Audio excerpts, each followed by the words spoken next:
গল্প অ্যানিমেশন চ্যানেলে আপনাদের স্বাগত। কাল সকালেই সব শেষ হয়ে যাবে।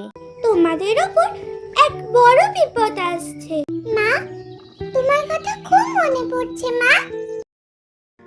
বসন্ত তার ছোট ছোট 5 কন্যাকে নিয়ে জীবন যুদ্ধে লড়ছে। মিলি তার নতুন স্ত্রী, একজন লোভী ও প্রতারক নারী পাখি, যার লক্ষ্য বসন্তর সম্পত্তি হাতানো এবং তার মেয়েদের জীবন ধ্বংস করা, যার ফলে বসন্তর 5 কন্যা পরে চরম এক বিপদের মুখোমুখি।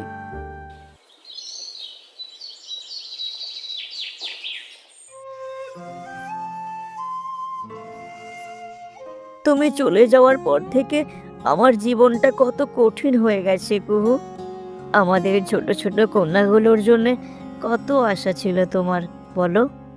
আমার পক্ষে ওদের সামলে রাখা কতটা কঠিন হচ্ছে তোমার কল্পনাও নেই। বাবা, তুমি কাঁদছো কেন? মা কি আমাদের ছেড়ে চলে গেছে? না রে মা, তোর মা কখনো আমাদের ছেড়ে যেতে পারে না। সে সব সময় আমাদের সাথেই আছে।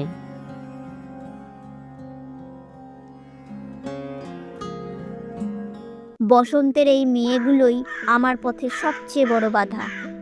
মেয়েগুলো না থাকলেই সব আমার হবে, কিন্তু আমি তাদের কিভাবে সরাবো?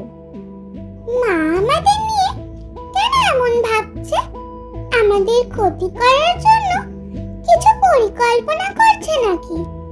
দুনিয়া মিলির এরকম দৃষ্টিভঙ্গি দেখে আরও বেশি চিন্তিত হয়ে যায়, কিন্তু দুনিয়া ভয়ে কাউকে কিছু বলতে পারে না।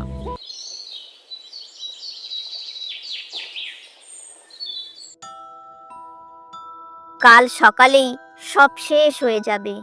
এরপর বসন্ত সারা জীবন আমার হাতের পুতুল হয়ে থাকবে।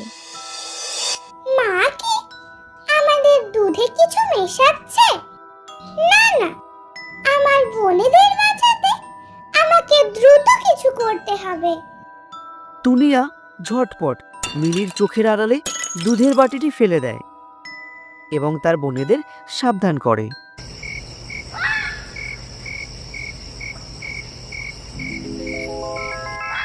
গভীর রাতে 5 বোন বনের ভেতর থেকে এক অদ্ভুত আলো দেখতে পায় এবং মেয়েগুলো সেই আলোর টানে বনের দিকে যায়।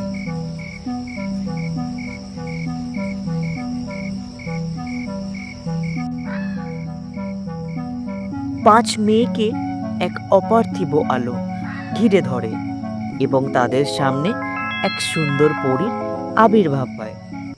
ওহে মেয়েরা, তোমাদের উপর এক বড় বিপদ আসছে, তাই আমি তোমাদের সাবধান করতে এসেছি। তোমাদের মা নেই তো কি হয়েছে, আমি তোমাদের পাশে আছি। আমাদের মা কেন আমাদের রক্ষা করতে পারবে না? তোমাদের মা সব সময় তোমাদের সাথেই আছেন, তাই আজ আমি এখানে। এই নাও, এই গাছটা তোমাদের সাথে নিয়ে যাও। যখন কোনো বিপদ আসবে, এই গাছ তোমাদের বলে দেবে যে কি করতে হবে।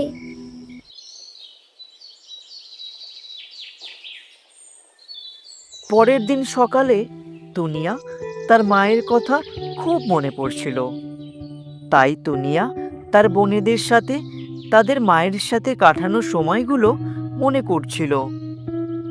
মা, তোমার কথা খুব মনে পড়ছে মা। আমাদের মা অনেক শক্তিশালী ছিল। মা বলতেন কখনো অন্যায়ের সাথে আপোষ করতে নেই। কিন্তু দিদি, মা এখন আমাদের সাথে নেই। তাহলে আমরা কাকে দেখে শিখবো লড়াই?